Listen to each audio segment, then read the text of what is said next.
Petitioner has moved to the High Court in Nairobi seeking orders to stop the India-based ADANI Airport Holdings Limited from inking a close to 260 billion shillings deal to renovate the Jomo Kenyatta International Airport.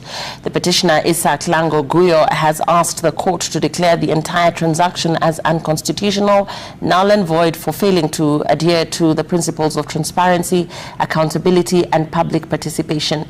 The petition also raised questions as to why the government opted for a privately initiated project instead of a competitive bidding process, saying the move opened room for corruption. In a statement, Prime Cabinet Secretary Musalia Mudavadi dismissed reports that the government had signed a deal with a group, adding that the current financial distress in the country had forced the government to acquire the support of a private investor at a tune of 260 billion shillings.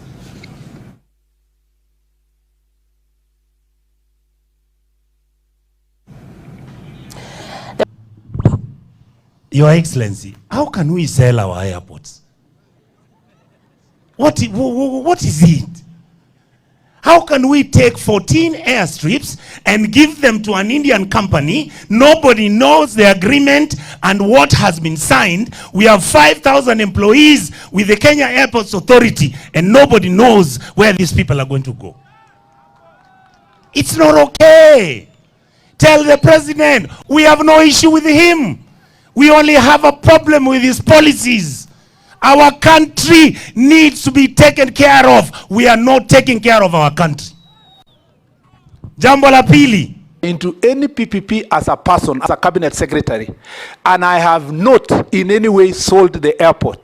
Mr. Speaker, the truth of the matter is this: the president has said this publicly, the PCS has said this publicly. PPP, the people of Kenya need to be taken through the process of PPP.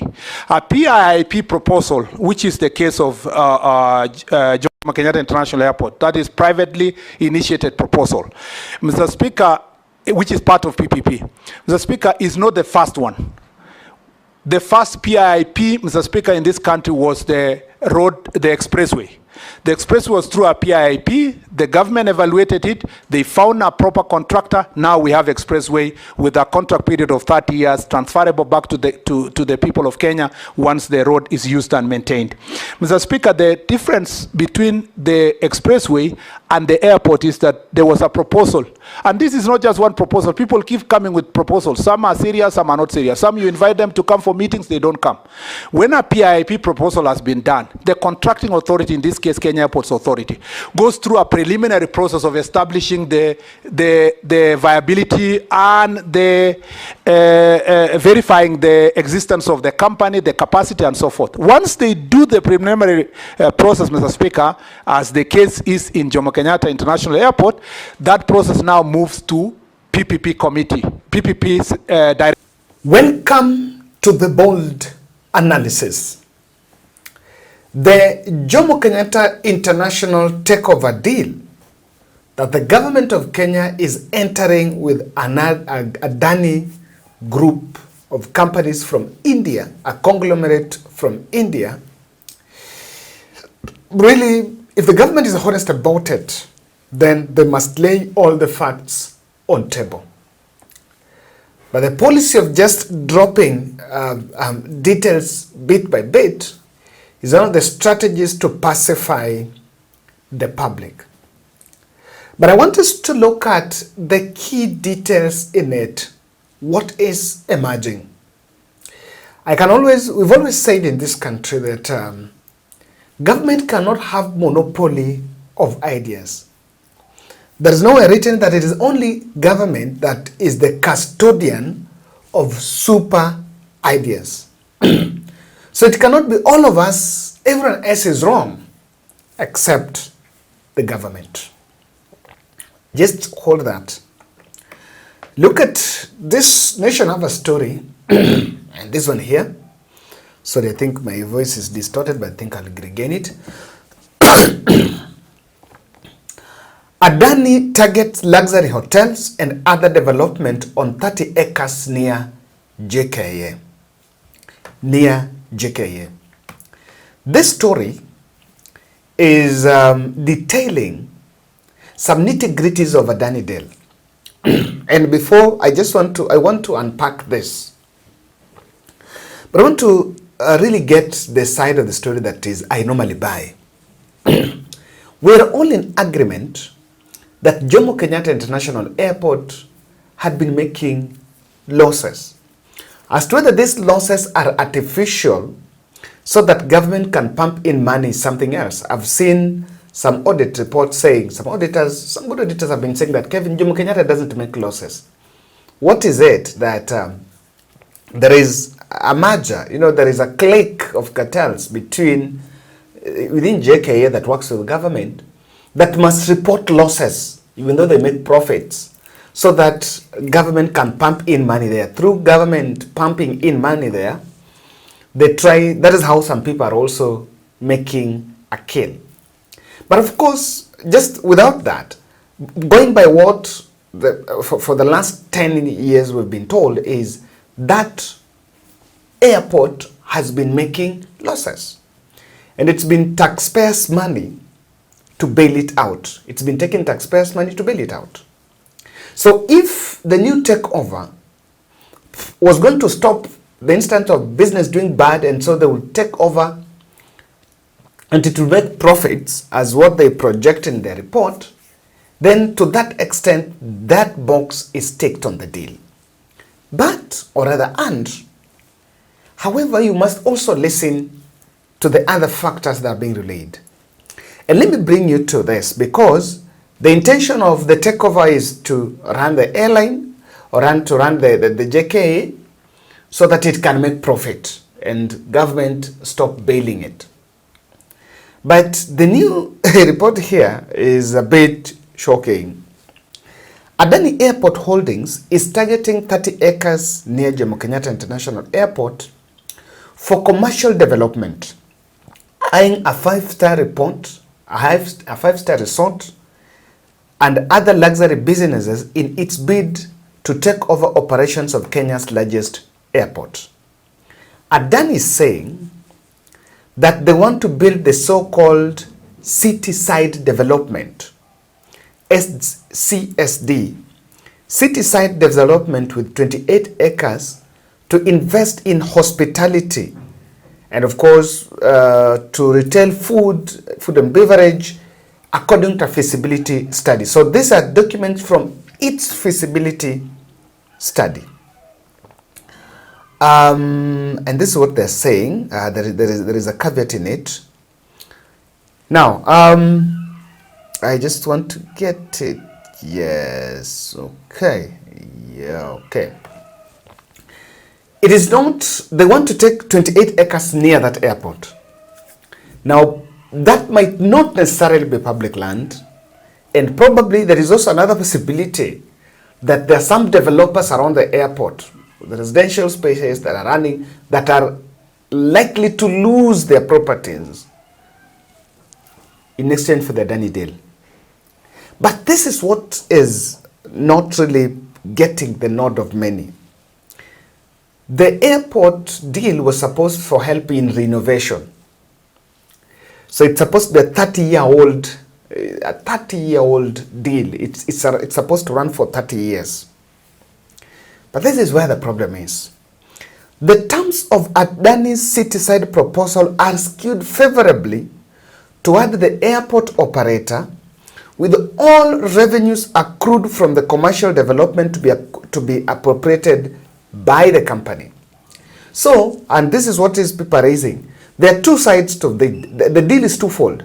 There is upgrading the airport, and then there is developing some hotels and some luxury infrastructures around it. Of course, aiming that there will be an influx of passengers using it.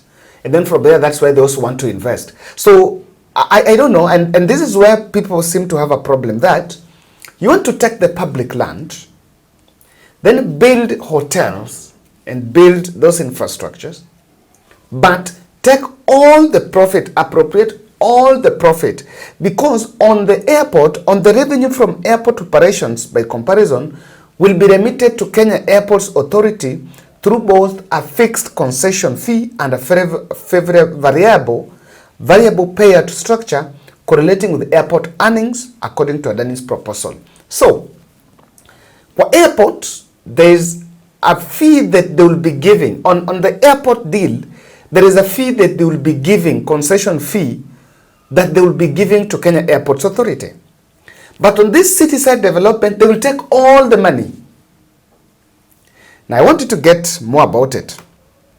They're saying Adani may enter into contracts with any person in connection to commercial development, and any termination of the overall airport concession will not affect the city side development concessions and related contracts, the feasibility study outlines. Now, this is what they say. This city side development is part of the airport deal. Lakini after 30 years, if that airport deal lapses, it does not mean that the other 28 acres that they took and they gave, actually they're not even the ones that are going to lease that land. Kenya Airports Authority is supposed to provide the land to Adani. Then Adani is supposed to lease that land to some other private proprietors that are going to establish those hotels. Then even if airport deal lapses, that other city side development, the contracts for those hotels will not be touched, and it will still remain under Adani. I want to ask, will Adani leave this country after 30 years? The answer is no. But there is something that you need to see here. The reason why Adani deal is simply confined to the airport renovation. But his city side development, yet to take 28 acres around JKIA, is part of the caveat that has been put by the oligarchs within, so that they can take the public land and they're the ones that are going to build those hotels. I know for sure, in this country, Kenya, we have billionaires that if given that 28 acres land around airport, they can build those hotels. Yes, the hotels and the hospitality and the rooms that Adani is demanding that they will give to some other proprietors to give, it will be built by the oligarchs, the RUTOs of our time, the RUTOs and friends of our time here. They have enough money, they're going to get these contracts to build that. And probably, I think Adani should be restricted to elevating the airport. But here in Guinea, I know if we elevate the airport and so there's need for those hotels and those hotel rooms around the airport, the government can find a way that through the probably tourism board or the Ministry of Tourism to offer, or rather if that land is at disposal of government, to run that so that those hotels are run by government. Or if it is run by, if it is public land, just the same way you have money for affordable housing, why don't we take money and go and build hotels there? Or give to private proprietors from Kenya, so that Adani is off that deal of building hotels. They came to elevate the airport. So what is the story about the hotels? Because that is what is causing a problem. That they now want to build some city side development, which is, it is a good idea, but execution, and then they want to take it, and in fact they are saying that, I want you to get it. Meanwhile, Adani's proposal mandates that Kenyan government and Kenya Airports Authority will take on the burden of land acquisition related to the city side development at no additional cost to the Indian firm, and maintain responsibility for litigation related to land acquisition. So, Kenya Airports Authority is supposed to acquire that 28 acres of land around JKIA and hand over to Adani. Remember, this is public land. Hand over to Adani. After handing over to Adani, at no additional cost. So how have we become so generous that Kenyan government just want to donate land that way? And that has been a problem, even the affordable housing. Now, if I want to tell you that we, even as a country, must really ask ourselves very tough questions. The deal is good on solving our problem of ever bailing the JKIA. But what are the Indians saying? I bumped on this tweet from Jairam Ramesh. Jairam Ramesh is a member of Parliament, General Secretary in charge of Communications, Indian National Congress. is the Congress spokesperson. Independent this and said, the ADANI Group's proposed takeover of the airport in Nairobi, Kenya, has led to widespread protests in the country, with the Kenyan Aviation Workers Union calling for a strike to demonstrate its opposition. This is a matter of grave concern for India, because the non-biological PM's friendship with Mr. Adani is now globally well known. The protests can therefore easily convert into anger against the India and the Indian government. He continues to say, and he warns about this, in recent years, similar controversies around Adani projects in Sri Lanka and Bangladesh have undermined our national interest and contributed to bad outcomes for India. Bangladesh government contract to purchase palm from Adani's coal plant in Jharkhand, for instance, became a flashpoint in the protests that led to the PM Sheikh Hasina's resignation last month. Adani's renewable energy projects in Mamar district in Sri Lanka were also embroiled in controversy and were a part of the widespread protests against Sri Lanka government in 2022. Historically, India's soft power has been one of its greatest foreign policy strengths. Today, the PM's coalition with Adani Group has contributed to diminishing of this strength and unprecedented reversals for India on global stage. Just one of the many sacrifices that the country has had to make at the altar of non-biological PM's special friendship. There are three things I want to point out from the statement from Jairam Ramesh, the Indian Congress spokesperson. He is doubting the reputation of that Adani company. And that's why he's pointing out those two deals. That those deals have not turned out positive. And I think even the government of Kenya will agree with me that at one point, when protests were in this country, the JKIA takeover was at the center of it. And in fact, there was something like Occupy JKIA. If the Occupy JKIA came because of this Adani deal. So that is one thing I'm also picking from Jairam Ramesh. He's saying that their past engagements with Sri Lanka and Bangladesh, they forced their way through working with the government, but it has not been successful. So the probability of it sparkling protests, even in Kenya, is very high, and there is warning that that can affect the Indian government. Number two, there is a collision, there is some non-biological friendship between the Indian Prime Minister and Adani Group. And what this shows is, while in Kenya we are treating it like a ministerial level engagement, but from Adani's point of view, this is something that is very huge. And it has really been taken through push and pull. I remember when Murkomen was responding to the issues about Adani, he could not explain really fully. And then the third thing that you can also pick from the reaction by Ramesh is, India is taking cognizance of the fact that this deal is not getting acceptance from the country. And I've seen governments saying that it has been soiled or riddled by a lot of propaganda. But I think themselves, they have opened the space for propaganda to thrive because they're not so clear. I think we should do more.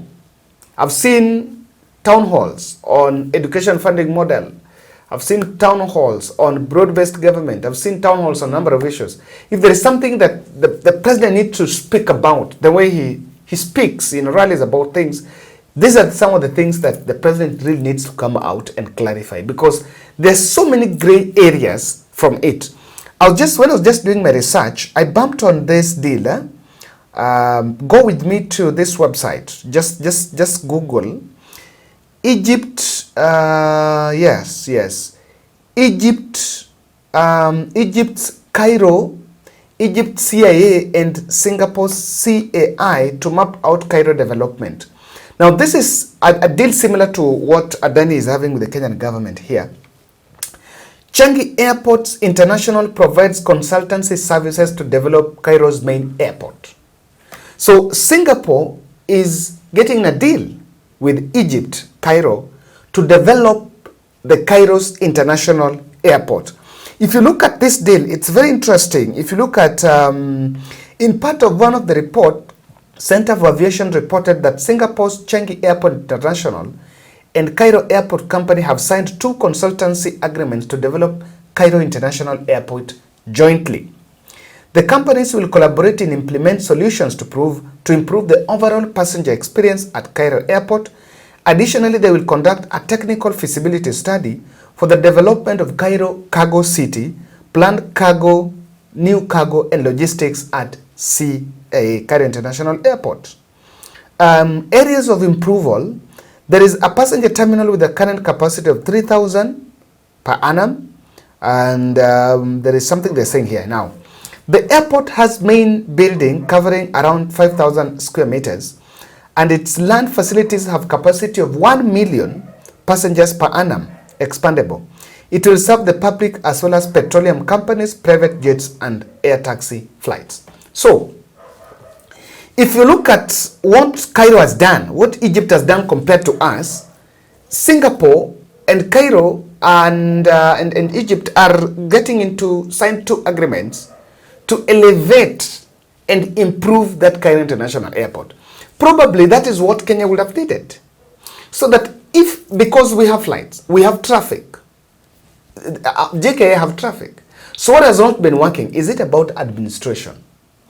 What we just needed to audit and find out what exactly is the problem. Because if these people are coming to do an expansion, then still there is a question of management. So if we would have gotten a similar deal to what Cairo is entering with Singapore, then it would have been better than a 30-year takeover. We are in 2024. So we will get back our airport in 2054. I'm telling you, by that time, RUTO will not be president. Probably our agents will be the president. Now, why the secrecy is really something that needs to be, where ADANI deal has an ugly face behind it. And that is what maybe the government will not want us to talk about, but it has an ugly face. The level of public participation is a bit low, and I am not seeing the vibrance of either minister or even the president or even UDA MPs coming out to defend and explain what exactly is in a ADANI deal. They're not so clear about it. So there is that I've seen you understand the way William Ruto defends something he really believes in. Hey, let me tell you, if there is something that President Ruto have is defending what he believes in.